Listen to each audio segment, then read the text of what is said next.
maybe give them an introduction on like who you are? Sure. They don't know? No, just kidding. Hi there and welcome back to the channel. About a year ago, me and 3 other music creators started a music mastermind group. We meet every month on Zoom and chat for hours about everything music, content, social media, business, entrepreneurship, mindset, and all that stuff. Since then, a lot of you have been asking to join the group or at least to hear what we say in those calls. Well, today is that day. For the second episode of Music Creator Talks, I got my good friend Heyde to come on. He's been composing music for film, TV, and games while growing a YouTube channel to over 100,000 subscribers. There are a ton of great stuff in that one, so I hope you like it. Enjoy. So for whoever, watches that doesn't know you, like, who are you, what do you do, and how long have you been doing this? Like, how did you start? Yep. So I've been doing this for a long time. I started when I was about 7 years old composing. And the story I always tell people is my parents found me like playing a toy xylophone when I was a kid in our basement playing the Flintstones theme. And they thought the TV was on, but it turns out it was me. And so they knew I had like a musical inclination at a young age. Yeah. So, basically just kind of music was in me. But I didn't exactly know what I was going to do with it. I kind of thought I was maybe going to be a pianist or performer or something when I was young. And then it really wasn't until I heard a piece by Rachmaninoff, who is one of my favorite composers, about how he lived near a church and there were these bells that would be playing and it kind of drove him crazy. And he put it into a piece of music on the piano. That's when I first became aware that music was more than just like sound, and it could also tell stories. And I got really into the idea of storytelling through music. And so pretty much from that point on, which was like 14 years old, I just decided I wanted to tell stories through music. Wow. And my kind of North Star forever was doing that through film or through media because I just loved scores. And so while I was doing that from about 14 forward, I was also posting on YouTube because around that time, YouTube had just started. Yeah, you started at the very beginning on YouTube, right? It's been like, what, 18 years on YouTube, you said? Yep, 18 years. 18 years. I'm my old mentor calls me a dinosaur with YouTube. Yeah, and you just reached 100K. Congrats, by the way. Yeah. But like 18 years, right? Slow growth. Yep. Yeah, exactly. Slow growth. That's what I always tell people because I don't think people realize like just how long I've actually been on the platform. Yeah. I mean, honestly, it was always a back burner thing being on YouTube. It was just an extension of me sharing music that I was making. It really wasn't until like 2023, which is way later in my career, that I started trying to push it more as a business vessel. And I'm sure we'll unpack this and talk about it, but that totally changed my relationship with YouTube and with using social media, as I think it has with a lot of people these days. And so re-navigating that to get back to a place where I actually really enjoy making videos again was its own thing. But the short of it is I'm back at that spot now. I really like making videos and I also really like making music. So they both intersect really well now. Yeah. And so did you go to like music school for this whole like film composing thing? You did, right? I went to music school for classical composition. Right. Which was helpful in some ways because I learned craft. In a lot of ways, it also really kind of threw me off my path a little bit, to be honest, because there were a lot of people who liked high art music. And for people who aren't familiar with like academics, there is an idea that goes around that there's like good music and bad music. Yeah. I'm ssure that exists in your space too, or really all spaces. Yeah, I mean, at a different level, just got a few comments from like, one of those older person that are saying like, oh, your music sounds like you don't know how to play an instrument. And then another one oh, the video is about everything except how to play that instrument. And so it's just like, those like purist of music that says music production is not an instrument, like it's not music, right? If it doesn't come from live instruments. So we all have those like purist ideas. There were a lot in college. It was guessing, not everybody, but I think because egos are a little fragile, everybody's kind of finding their way in college. Just people kind of latch on to certain things, and people in my college tended to latch on to like very avant-garde music, like experimental music theory. Right. There was kind of like a push away from cinematic stuff. And so it kind of threw me for a loop because like I was like, should I not be writing film music? Is film music bad? Yeah. And yeah, I kind of had to rediscover myself. Yeah. It's interesting because it kind of reminds me, I can relate to that because when I went to like our high school, so like from 16 to 18, that's how it is in France. I went to like an art high school, like an art major high school, but like it was like applied arts, you know, like actual like crafts, like painting, drawing, architecture, you know, like stuff that you can touch, like fashion or whatever, product design. And when I told my teachers that, you know, at the end of the 3 years, you have to choose a university or college or whatever. And I told them, like, I want to do visual effects, like visual arts, like visual effects. And they were like doing like so many meetings with my parents saying like, it's not a real career, Orly. Like, oh, geez. It's not a real career. You got to choose, you know, architecture or whatever. And I was like, I have like 5 books in the at the library that I read like every lunch about VFX schools and how it's a whole industry, you know? What do you think they meant by that, not a real career? It's because it's the same thing with this, with like, they were like in classical music, not cinematic music or whatever. Me, it was like applied arts, like, you know, like real art, not computer art. Like those kind of like newer generation of art. Yeah. It's a thing. It's a thing. And yeah. It gets insulated, I think. What happens in the institutions is it becomes an echo chamber. So you have teachers who have certain beliefs. Then the students learn those beliefs.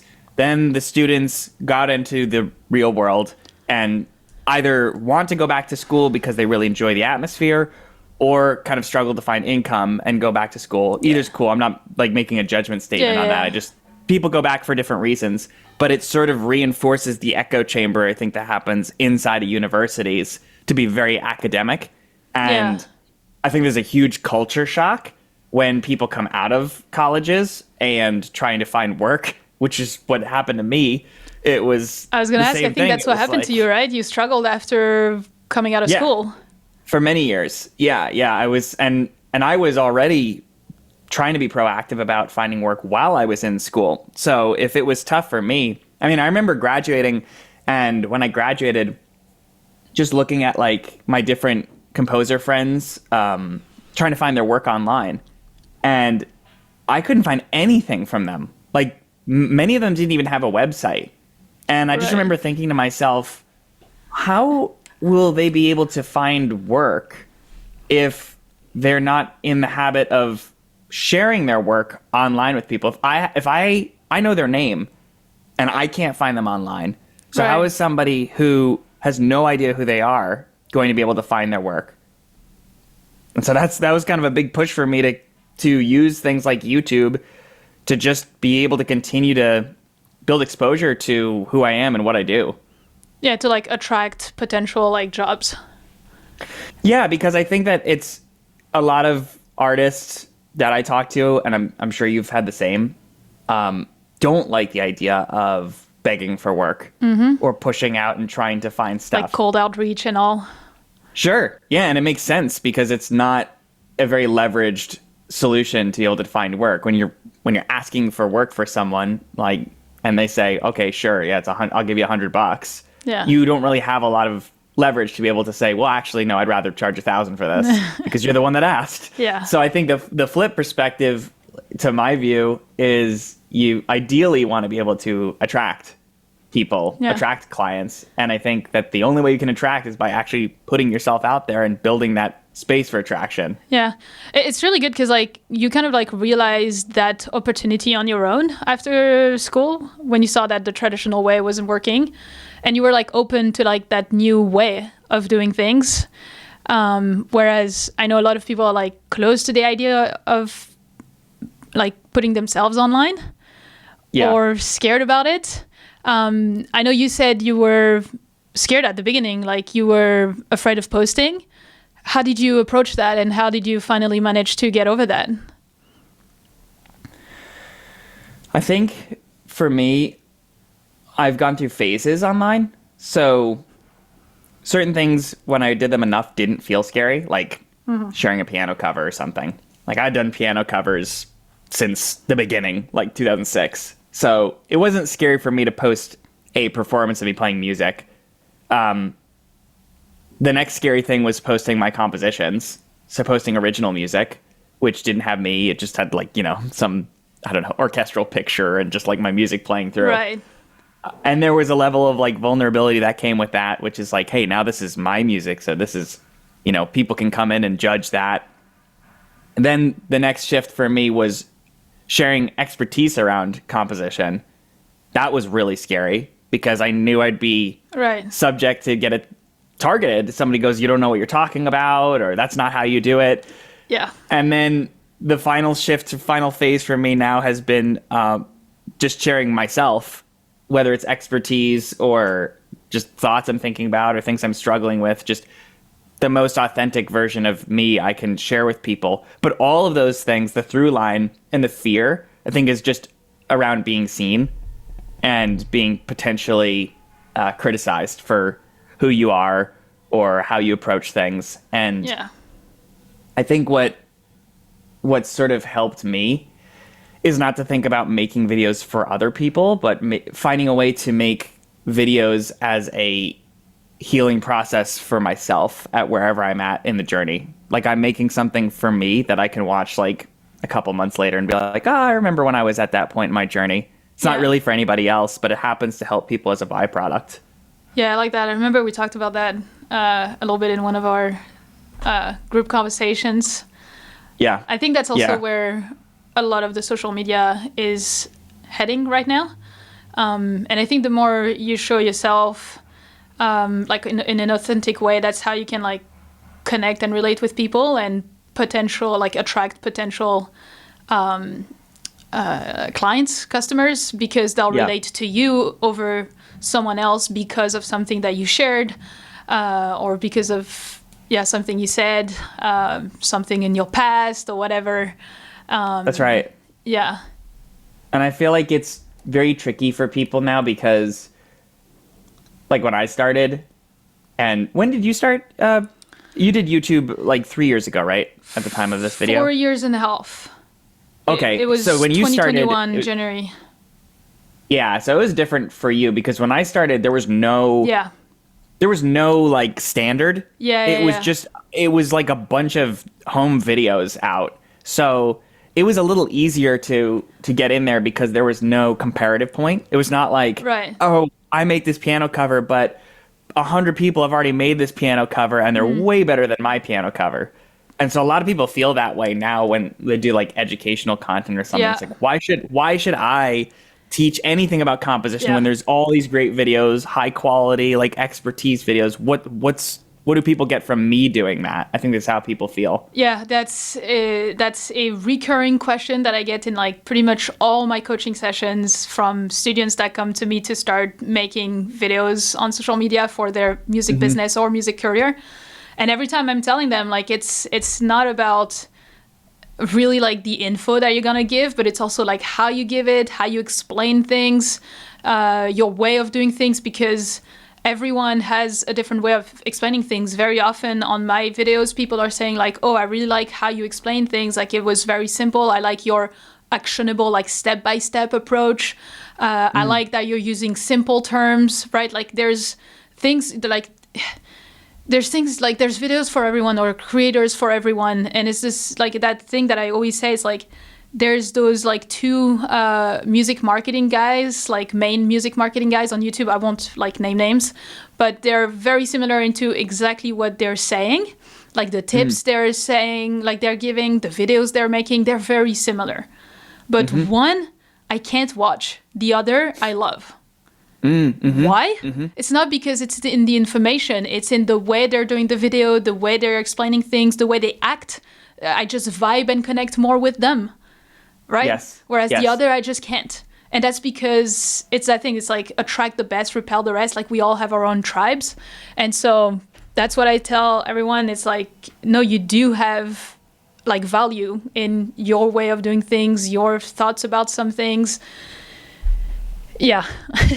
And I think that's where we're getting to like the idea of personal branding, Yeah. because I think that when people talk about personal brand, they think it's very similar actually to, I think, the idea of trying to find your voice as as a musician. Yeah. I see a lot of overlap where are people saying like, you know, where should I niche down, you know? And I think the way I see it is I think a personal brand that feels sustainable is one that centers around who you actually are. Yeah, as a person. And that's right. That's right. As opposed to just creating a persona or something. It's the same thing with a niche. When people, like composers, ask me, what niche should I lean into?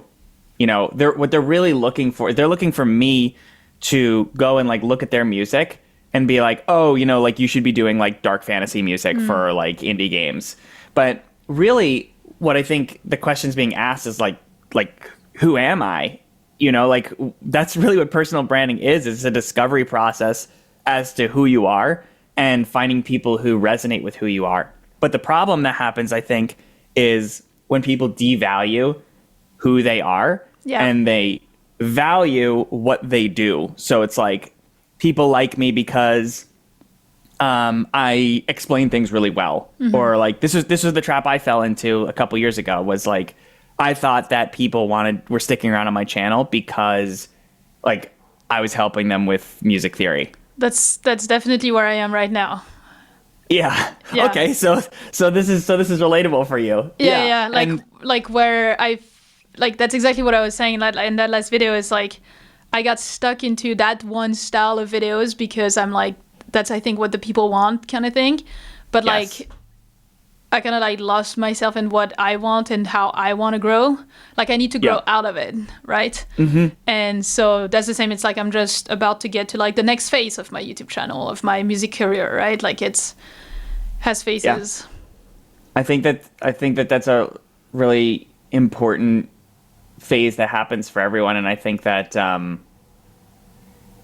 it's kind of the fork in the road where people kind of hit this point where they go like, I'm either going to quit because I feel totally disconnected from this thing, or it has to change. And that's kind of where I was at like a year ago. Is I told people, I was like, I kind of thought that when I hit 100,000 subscribers, I would be unofficially done.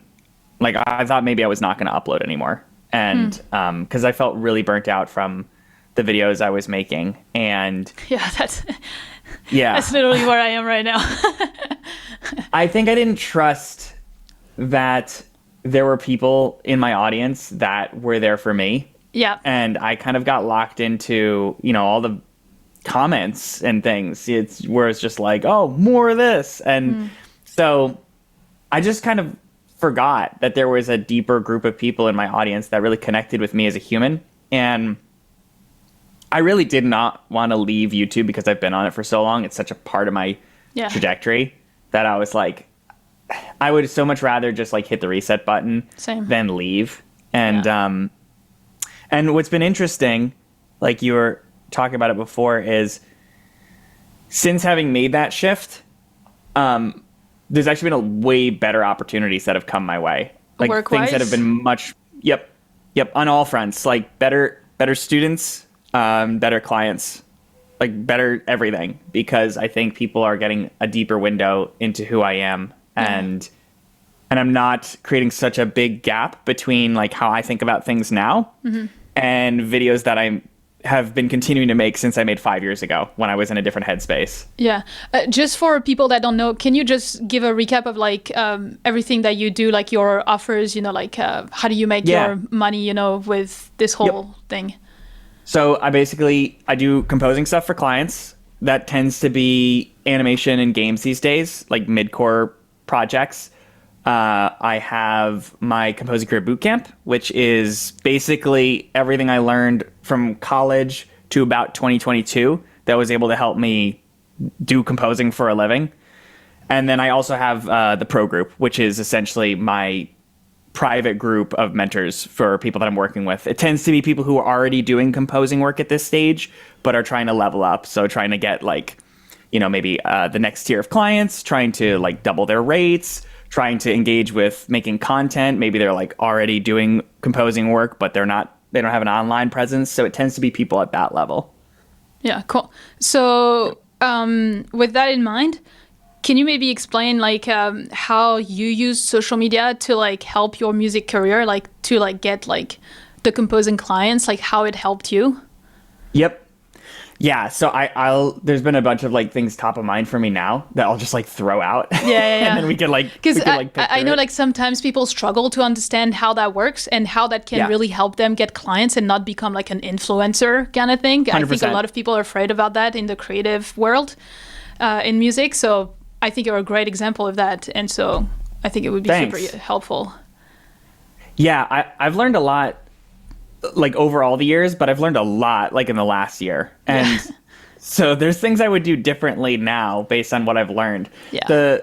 One of the big things I've learned is you got to be really conscious of your audience and the people that you'd like to attract, because if you speak your language, the language that's comfortable for you, it may not necessarily be the language of like a client. So if somebody comes on YouTube or Instagram or something, whatever, and the reason why they like to use social media beyond just documenting their journey is they want to attract clients, it's really important to recognize that clients don't speak our language. So if you're a musician, talking about music theory or harmony or making educational content, which I did for a long time, they're not going to understand. So it's not for them. Very, very rarely. Yeah, very rarely. Like I've had a couple clients come through from those things, but they tend to be people with musical backgrounds. Yeah. So you're limiting your ability to reach your clients if you create a wall with your language. So the alternative to that is you don't just show what you do or talk about what you do, although that can be helpful. You speak their language. And to me right now, what that looks like is sharing more stories about why I do the things I do and sharing more case studies of work that I'm working on with clients, because so often, you've experienced this too, you can tell people that you're a musician who works with clients every single video, and you're still going to have like 90% of your audience who has no idea that that's what you do. Yeah. So making a habit of repeating over and over again what it is you want to be doing or what you are doing is so important. Yeah. Like I did that recently where I just had a little text on an Instagram post that just said like, working on a game project for an indie client. Yeah. And then like the next day I had someone DM me that said that they didn't know I worked on game stuff and they wanted to connect me with an agency. So it's like, and perfect this is after example. me doing it for like 2 decades, so it's perfect example. Yeah, but that's a huge one, I think, is knowing not getting who you too want insulated with your language to attract. Yeah. That's right. No, that's 100%. A good one. I think like, is that why you were doing? Because like I know in your first years or previous years on YouTube, you were doing like a lot of like reaction to film music. That was part of it. Yeah, that was an experimentation phase. And when I was doing the educational stuff, what that tended to do was it tended to build a secondary business, which I like the business I have, but not everybody wants an educational business. And like I have a lot of composers who in the pro group who just assume that they have to make educational videos in order to attract clients. And I'm like, nope. Yeah. No, you don't have to do that. You're going to attract composers. So if you want to attract clients, you've got to speak that language. And a lot of that too also is about starting to talk to clients that you want to work with. Just figure out like what they're like, what's important to them. Because if you don't know what other clients value, you can't kind of tap into that when you make your videos, when you make content about things you're working on. About that, like, have you used like, because I know you've been mostly on like YouTube and you've done some Instagram posts here and there, but like mostly like reposting your YouTube videos into shorts or things like that. So have you been using like Instagram to like connect and have those conversations with filmmakers that maybe you were reaching out to just create relationships? Yeah, primarily. I had Instagram kind of on the side, and it's not something I've really leveraged like in a business way the same way I did with YouTube. But unfortunately, with YouTube, you can't like DM people. So that's That's the biggest con with it, I would say, is it's like, you can't create those direct relationships. Which is why I think it's also really helpful at some level to be able to own your relationship with the people who follow you. Like, this is where we're getting into more business mode, With but like the email stuff. collecting emails is really useful. It doesn't have to be a crazy thing, but just having some way where you can own the relationship, because if YouTube shuts down tomorrow, like, I don't have an audience of 100,000 anymore. Yeah, I just saw yesterday on Instagram a guy, like a YouTube music producer. I think he was at like 6,000 on YouTube, so like not a massive channel, but like a channel, and he had all the 2FA, strong password, all that stuff, and he still got hacked. And YouTube has like banned his channel, like terminated his channel. Oh my god! Because he like violated community guidelines, and so like it's terrifying, because then you're like, yeah, and I mean the thing is, like, ultimately, it's terrifying.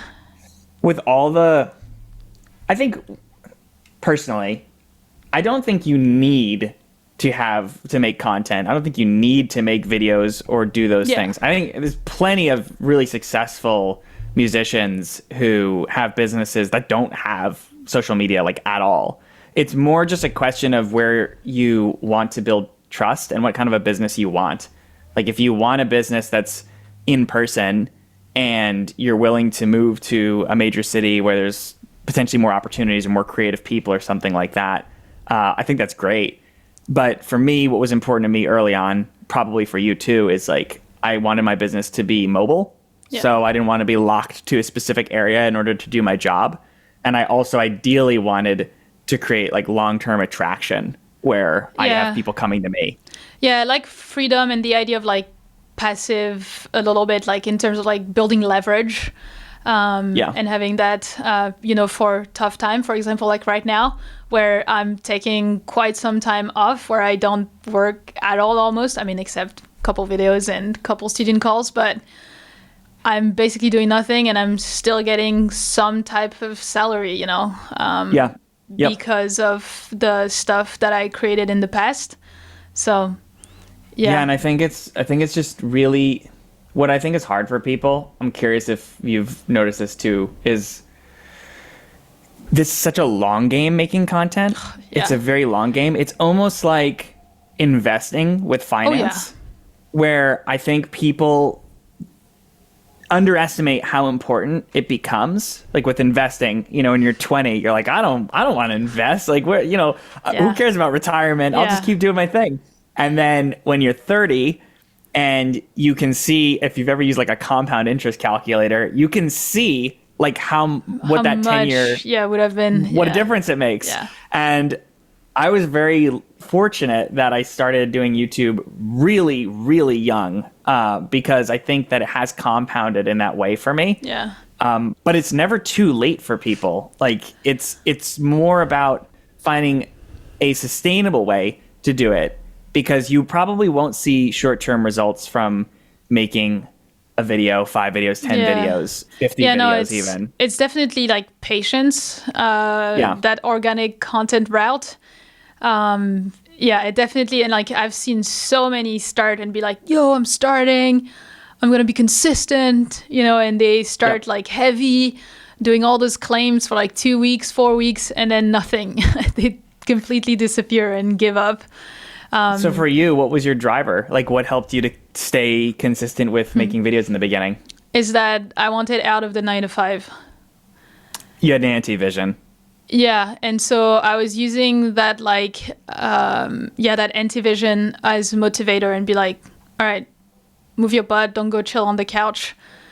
Yeah. Gotta get out of the 9-to-5 and, do your own thing, get that freedom that you want. Yeah, I was just using that as a motivator. And do you find now that you have that, do you feel like the anti-vision is not as motivating because you kind of have right now it's harder. Right now it's harder. Definitely harder. So you're like, it sounds like now you're at a point where you're looking for like the positive fuel. Because it's like, and it's funny because like I feel like I'm still dealing with that, Because the part of my burnout last year was because I had achieved my goal, which was to be able to make money on my own, sustain myself, quit the 9 to 5. And I had that. And so after that, I kind of lost motivation or clarity, because then I was like, what next? And I didn't have like a next direction, like a next goal. And I think that was like a bit tough to also break free from the 9 to 5 mindset. Yeah, I think that makes sense. I kind of got what I wanted last year in some ways. Like there were things I wanted out of, and there were things I wanted into, and I got both. And it was like kind of had that, that high when that happens, and then there's that like now what feeling. Yeah, because I think we touched on that last week when we did our call, but it's like I was so used. It's like our hobby becomes our main job, and so you need to find new hobbies to replace your free time. Otherwise, you default to your job, to your new job. And so then you kind of like get lost. And so, it's just like transitioning from like 9 to 5 to being your own boss. It's been something that I thought I was going to be great at. And in total reality, I suck at it. It's hard. It's an I suck at it. Yeah. It's an evolutionary process, and like so much changes as you go. Like I've been thinking about this recently because I've been experimenting with my schedule in some ways. And so I've been like logging hours again, which I hadn't done for like a year. And I realized like at the top level, it's really interesting what I log that I consider work. Like that was something that caught me off guard. I'm like, that's good. That's a good position to be in. Is the net? Yeah. Well, I think that's what's interesting is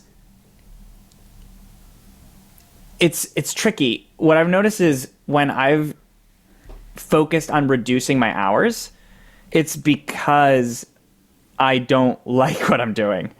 Yeah. So the whole like hour logging thing feels like a weird exercise for me now, because I'm like, I don't know if this is like, how do I define if this is work? Is going and meeting like a friend to potentially network about like a work opportunity, but just enjoying a coffee, is that work?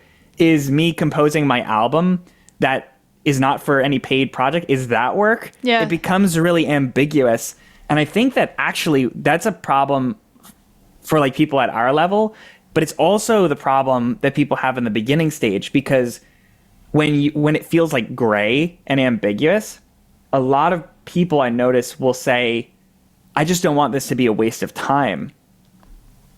And that's part of the problem, is trying to determine way too early if making a YouTube video is a waste of time. People are really, I think what it is people are just like, it's just, I think they're just delayed or maybe they don't do well with delayed gratification because of the whole, social media attention span, dopamine world we live in right now. My question that I ask people usually with that stuff is, like, if you had all the money in the world and like all the time in the world, what would you be doing? Because I think that behind whatever that answer is the key to finding the thing that allows you to just keep being consistent with it. Like, it might not be YouTube for everybody, but I actually would keep making videos even if I had complete financial stability. I would 100% keep making videos. So I know that it's something that's important to me, like deep down. Yeah. I remember you put that question in our last call, and it got me thinking. And I think because I kind of like lost myself too much in that music business thing in YouTube, I lost track of what would that answer be. What does, like, it's like I lost myself into PLV and I lost track of orally. And so that's kind of where I've been. It's like trying to recover, like, what do I like outside of this? Yeah. What would I want to do of my days, and like, it's still something that I struggle with. Because I got too lost into this like brand music thing. And it's a hard like question. People get locked into. I think it's the hardest question. Phew. Yeah.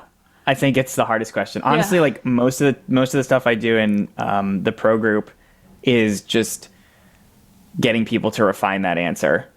I think like that's kind of the subtext of my whole group is that, because people will come in with certain goals, but not always follow through on those things, or they'll say like something feels off. And I just think it's really important to balance the outcomes that you think something will get you, which aren't guaranteed, with the experience of doing something and finding. I'm not saying that I always enjoy every part of making videos. Like, I don't really always love editing videos. I don't like bouncing out stems when I'm composing. Like, that's not fun. But I like composing. You know, it's something that's is important to me. So I just think that ideally, like if people want to do what they love, which is kind of like the big driver, I think, for people to do artistic careers, well, you have to know what that is in the first place. And not make an assumption that just getting the thing is going to make you happy. It's like, what thing that you do is something that you love. Yeah. Yeah, and I think not having only one would be a good one as well. Because then you get into my issue.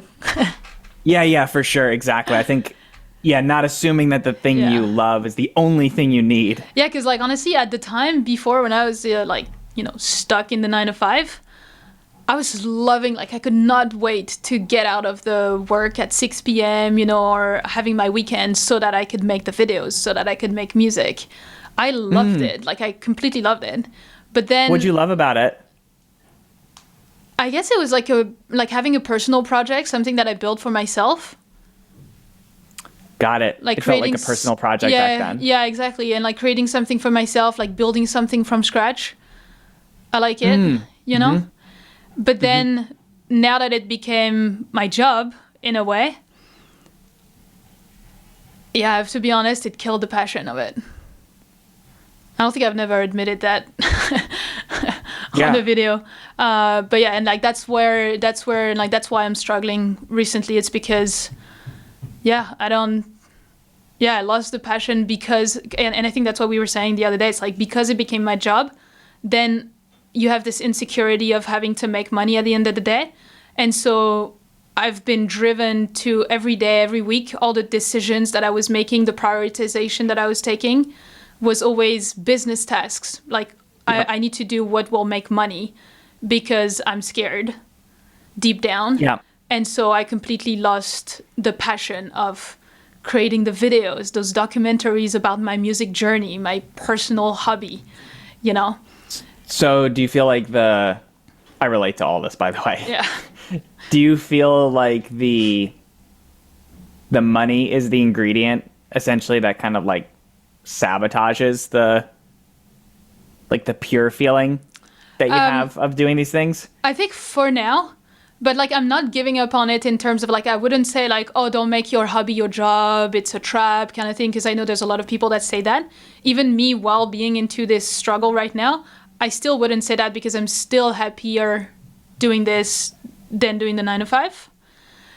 It's just that I need to find my rhythm. I need to find the right balance between, and like I need to find, or like to trust in the process, and to trust that I'll have enough money at the end of the month, and that I don't need to make, 20K or whatever. I don't need to 100%. I don't need to like go for more, because like I feel like social media always like, drives you to get more, to want more.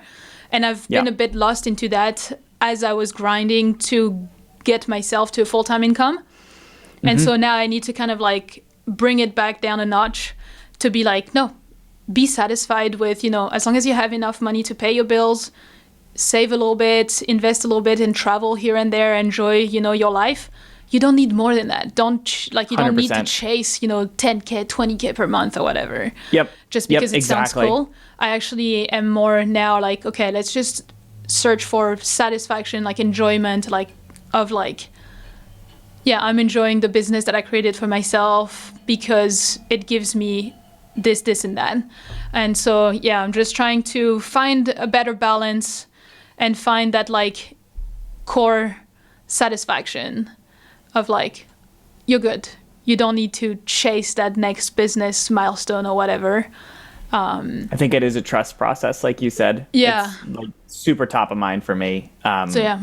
Because I told you guys I got slammed with taxes Yeah. last month, and that pulled up all this Insecurity, scarcity. scarcity, just this feeling of scarcity that, like, you know, everything that I'd built up and had been working really hard towards was just like, boom, just pulled the floor out from under me. And it's interesting because, I mean, it's a whole separate conversation, but it's somewhat related. Like, yeah, of course. I think that it's hard to trust that doing stuff that you're passionate about can also be financially lucrative. Yeah.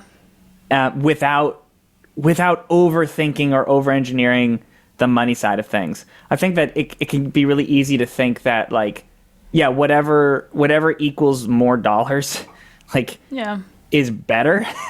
But I think Graham Cochran said this. I was watching a video of his a couple days ago. He said optimizing for growth and optimizing for happiness are not the same thing.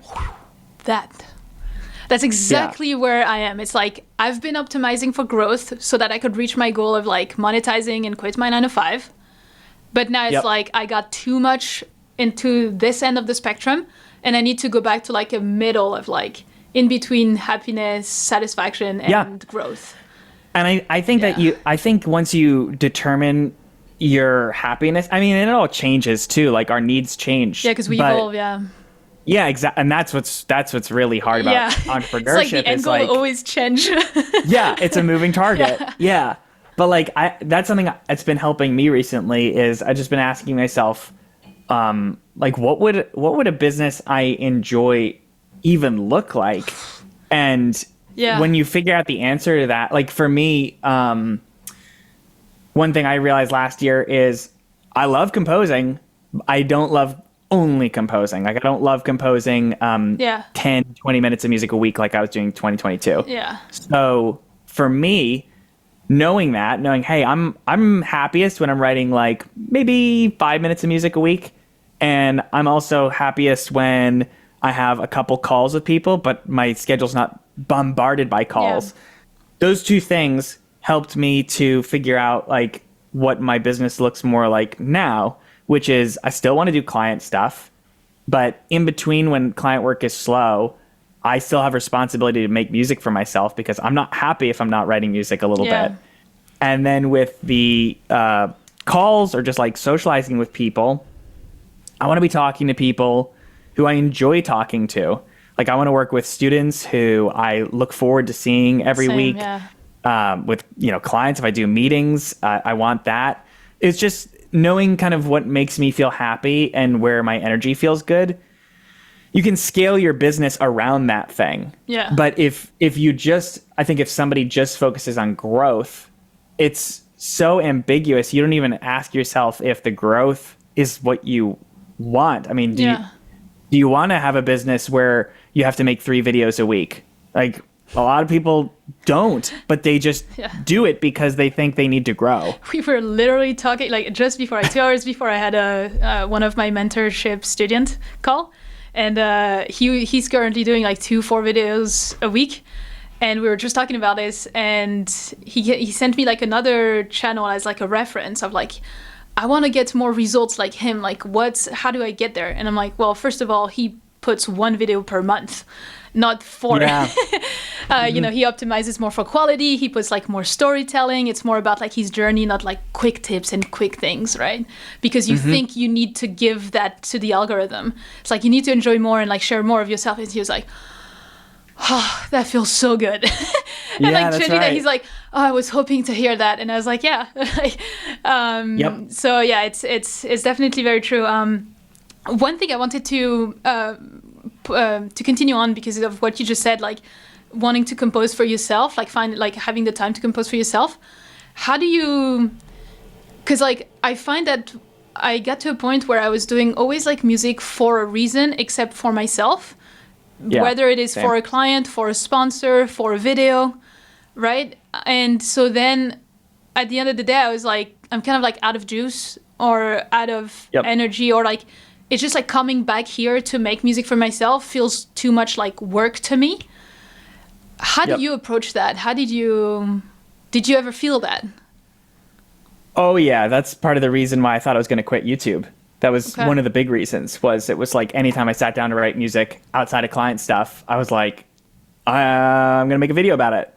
Yeah. And truthfully, like there's even parts that I have to fight now where there's times when I have like business ideas that I'm like, oh, I know what I can do. Like, I have one that I have one that I'm exercising a lot of restraint on because I'm thinking about my mentor and I'm thinking he would be like, don't do this. So it's like there and it keeps wanting to pop its head up. But ultimately, I think I had to get back to a place where I recognized how much value there is in just making art for me, whether it's released or not. Because what I realized over time, and it was like a process for me, is my energy is the biggest lever for any business growth that I want, period. Like, right. It is the thing. If my energy is down, if I have drained my tank in any way, I will not land sales calls. I'll make videos that don't resonate with people. I won't do my best work as a composer. All of that stuff comes from the energy, and it's just a byproduct. And what energizes me is making music without feeling like it has to be for anybody else, just making music for myself. And so that was kind of what shifted, was I started to recognize the whole thing I said about like, the sales calls, all that stuff, that was a secondary realization. But the first realization was like, wait, I do love making music for myself, and it doesn't have to be for anybody. And I need to just get more comfortable with sitting with that fear part of my brain that's like, you're wasting time. What are you going to do with the business? It's settling that part of my head to just say, no, we're going to just make art for a little bit and just chill. Yeah, it's basically like fueling yourself first, because if you aren't fueled, you can't get the music business to work. And this is where it gets really crazy. Like, I think what's going to happen, I'm manifesting this out loud. Go ahead. I think what's going to happen is, I've been working on my album. I've literally spent money for other people to work on parts of this. Like, I have an animation for the music video and stuff. Like, there's things I'm literally pouring time and money into this thing. What I think is going to happen is when this thing comes out and it exists, it's going to immediately attract my favorite kinds of people to work with, because I made the album from a place of something that's important to me artistically. Yeah. What happens that usually gets people stuck is they're thinking about the outcome first. Yeah. And because they're so focused on the outcome, they don't enjoy the process. And when they don't enjoy the process, they don't stick with it. Like, this album took me 6 months. If the only thing I was thinking of is got to get more clients, I would never have finished this album. Yeah. So I had to find a way to enjoy actually the process of making the album. And people were constantly asking me so what are you going to do with it when it's out? And I'm like, I don't know. I'm not thinking about it. Yeah, I'm just going to make this album because I want to make this album. Yeah. And whatever happens, happens. I can't wait for it, actually. I was watching a couple of your videos where you were documenting it. And I can't wait for it. Thank you. Do you have a release date in mind, or hopefully April. That's Ooh. Yeah, our animation, I've already gotten clips of the animation, and it's sick. It's so cool. It fires me up. Do it on the 18th. It's a Friday. What's on the It's my birthday. 18th? Oh my gosh. I have to release it for your birthday. Imagine the coincidence, because Friday is release day, right? Yeah, of course. We gotta release so on the 18th. Funny. I'll rush my animation department. I'll say, hey guys, we gotta hurry it up. But yeah, I don't know. It was an evolution, and it did not happen overnight. It took me probably at least 4 months of just feeling really confused about why I didn't feel like making music. I'm in month 1. Yeah. So you got 3 to go. Yeah. It could be sooner. Yeah. It could be, who knows. And it's funny because like I really relate. It's like everything that I'm telling you, you're like, yep, I've experimented this. And when you're like, oh yeah, this happened to me, I'm like, oh yeah, that's exactly where I am right now. And as we were saying, it's like there's different like stages of our own, like music career or business. Yeah. And yeah, right now I'm on a little plateau. I'm figuring out the next step. And it's always like this. And yeah, that's usually where people quit. And that's usually where just before you, just after you don't quit is when you have like the next evolution. Yeah. Rich was on the same journey, by the way. Sorry? My mentor, Rich, he was on the same journey. When I was burnt out, he said I was literally there 6 months ago. Yeah. Like with Instagram for him. So I think it's just a part of the journey. And it's such an important part though. And on the other side of it, like, I mean, I still have lots of room to grow, but I will say, like, I feel very aligned when I make videos. I don't really give a shit anymore. Like, I just kind of make what I want, and it's very freeing. Yeah, that's where I'm trying to get. And, for that kind of video, like, I have no idea how those kind of videos are going to perform, if people are going to like it or not. But again, it's like I couldn't give a shit because I'm enjoying the conversations we're having right now. It's helping me. I'm sure it's helping you. And I know it'll help a few people. I think we've had some great conversations. Because at the end of the day as well, it's all about, I think, the mindset and how you approach things. Like whether, it's not about talent, it's not about skills, it's not about all that stuff. It's just about who doesn't quit, really. And it all comes down to the mindset and the attitude and the approach that you have about this whole thing. So yeah. You're 100% right. Yeah. And it's going to feel so great to have a business that feels aligned with what's important to you, and to have like the people that come to you, whether they're students or clients or anybody, be like, I get who Orally is, and like I want to work with Orally. That's like that's the cherry on top. That's what feels great. Yeah, and like I know, like in the last few weeks, with me taking this break and sharing, the struggles online, like on my videos, to like stay authentic and stay me. There is that little voice that say like, oh, maybe you're sharing too much and it's going to drive people away and all. But I'm like, at the end of the day, I think not a lot of people are actually showing the real struggles. Yeah. They only show, like the wins, like, oh yeah, I've made like, I'm making 10K a month with my music. And it's like, cool. But then you also have periods where it doesn't go well. And so, yeah, it's even if it's like hard and vulnerable and all, I think it's important to share it. And yeah, so I'll keep sharing it, because then I'll share like how I get over that and how I unlocked the next step and the next phase of my music career and business. And I think that can be valuable for everyone. Yeah, and I mean, you'll attract like amazing people when with that authenticity, because it's, if all we share is the wins, like, someone being like, oh, I got to like 50K a month, like you're just going to attract people that just want that. You're not going to attract like, and that don't understand that it has nuances, that it takes time, that it takes effort. And like, what do you mean? Like, we've been working 2 months together and I'm not at 50K. No, it took 10 years. Yeah, that's right. Yeah, exactly. Like, I don't know about you, but I want people who work with me to like know me. Yeah, and like I think like I've noticed like the students, like my mentees that I like working the most with are the ones that relate with me, connect with me the most, and are on the same mindset, wavelength and all, and it's so much more satisfying. So yeah, it's definitely better. Again, it's like attract the best, repel the rest. And yeah, that's right. Yeah, it's okay. Like if someone doesn't get it, it's like, you just don't belong in my community, You'll start getting excited when you get unsubscribes. Like, and now I kind of crack up when I make a video and I see like 10 people drop off. I'm like, see ya. Oh yeah. Every time you upload a video, it's like you lose like 1 or 2, but then it's like, yeah, right back up. So it doesn't even matter, Yeah, it doesn't even matter, it's just a change. It's like when you create boundaries in life, like some people don't like the boundaries and they leave, and then some people love the boundaries and stay. So it's part of the shift. Yeah, no, unsubscribes doesn't matter too much. Yeah. Yeah. I love the journey you're on, Orally. I think it's badass what you're doing. I also think it's like really cool that you're sharing. Yeah, it's going to be exciting. Like the next, as I said, like I'm on the Orally 2.0 evolution. That's right. So like, yeah. Ooh, by the way, I'm on 32 straight days of journaling. Oh, really? That's awesome. Yeah. How are you finding it? I love it. Honestly, it's my ritual at night. before bed. Same. It's my ritual. Like I really like it. So yeah.